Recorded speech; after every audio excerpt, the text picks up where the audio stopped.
और आज बरसों के बाद जब आपको अपनी अस्मिता, अपने पूर्वज, अपने संस्कार और अपने धर्म के प्रति एक चेतना जागृत हो रही है, तो भ्रम फैलाया जा रहा है।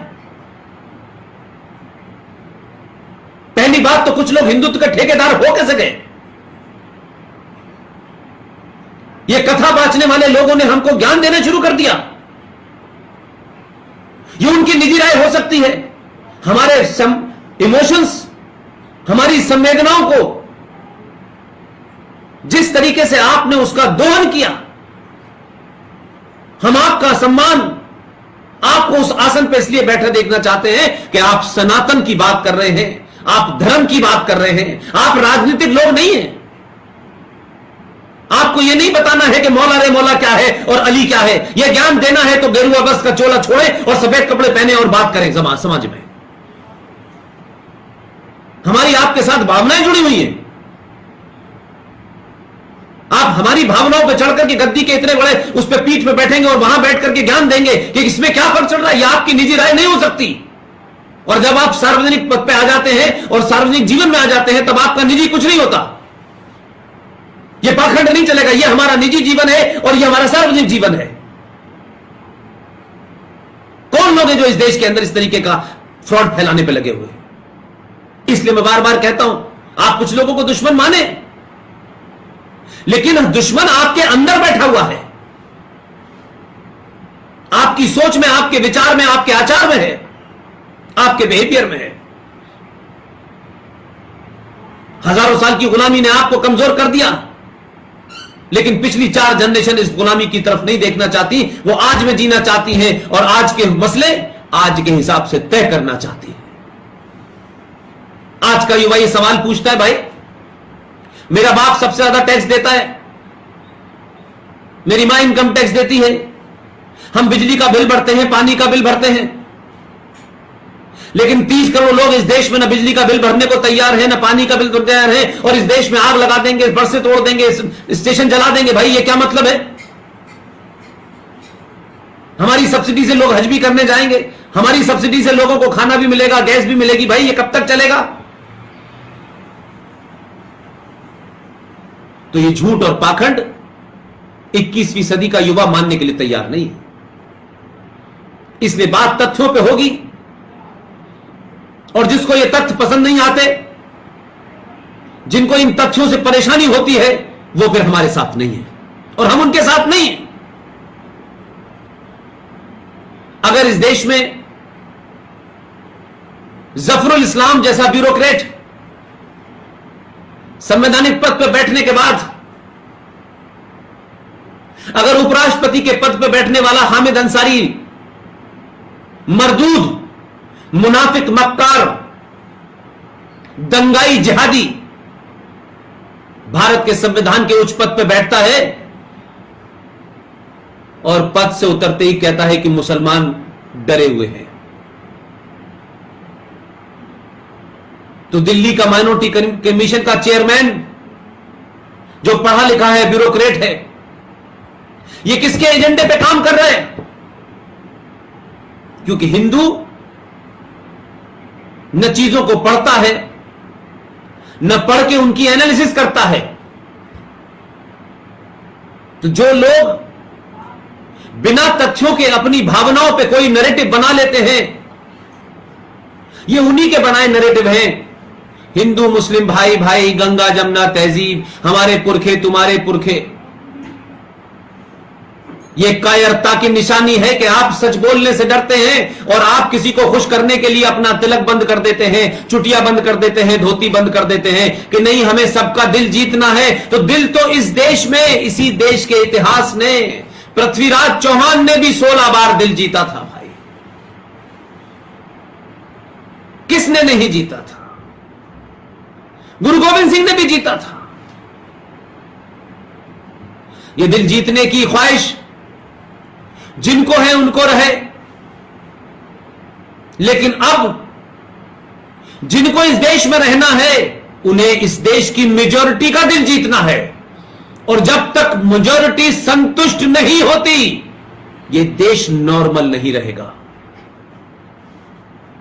एक देश में एक खुलेआम गुंडागर्दी करेगा, एक पार्लियामेंट में गुंडागर्दी करेगा कि भरे पार्लियामेंट के अंदर सत्र के अंत में जब वंदे मातरम हो रहा होगा, एक जिहादी, एंटी मुस्लिम, एंटी हिंदू,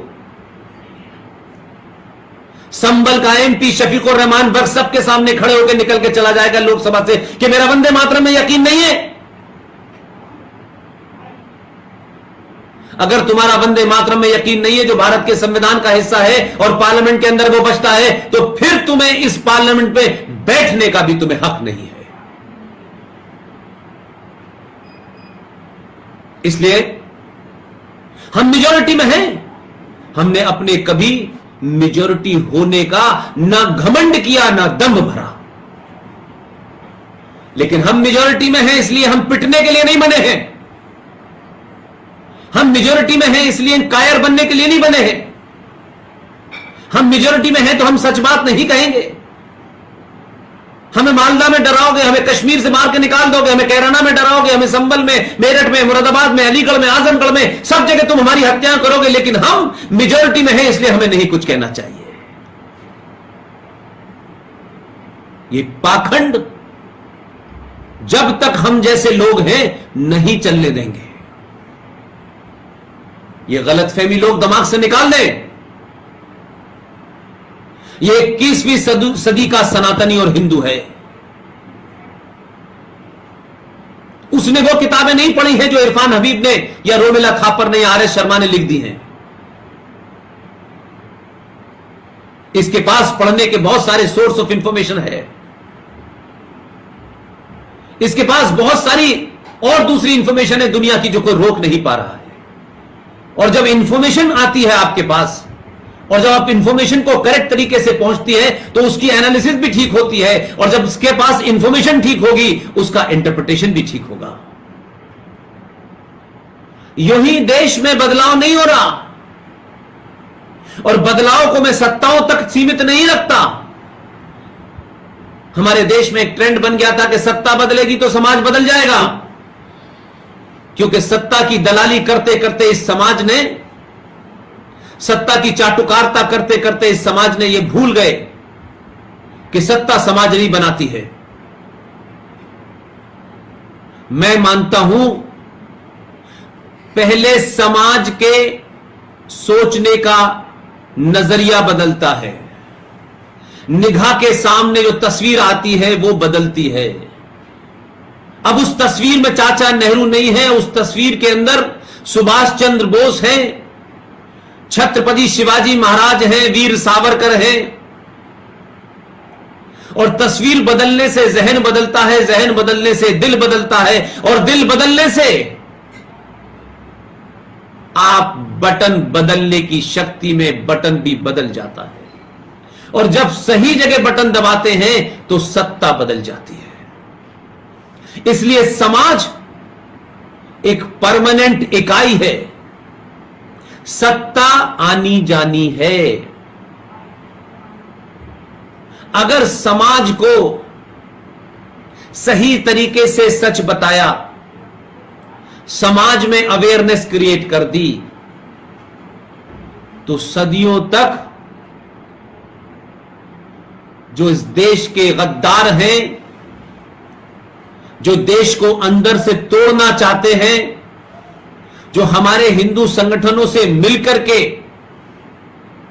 उन लोगों ने जिस खामोशी से अपना एजेंडा चला रखा है, वो वक्ती तौर पे तो हो सकता है कि हमें सियासी तौर पे ठीक लगते हो कि कुछ लोग बहुत ज्यादा अल्ट्रा इस वक्त सनातनी दिखाई दे रहे हैं, लेकिन हमारा एक्सपीरियंस ये कहता है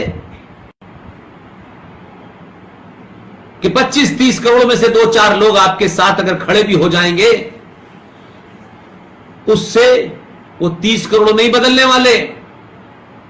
वो आपके जाने का इंतजार करेंगे, और आपके जाने के बाद वही करेंगे जो मौलाना आजाद ने किया, जो प्रोफेसर नूरुल हसन ने किया, जो फखरुद्दीन ने किया, जो हुमायूं कबीर ने किया, वही करेंगे।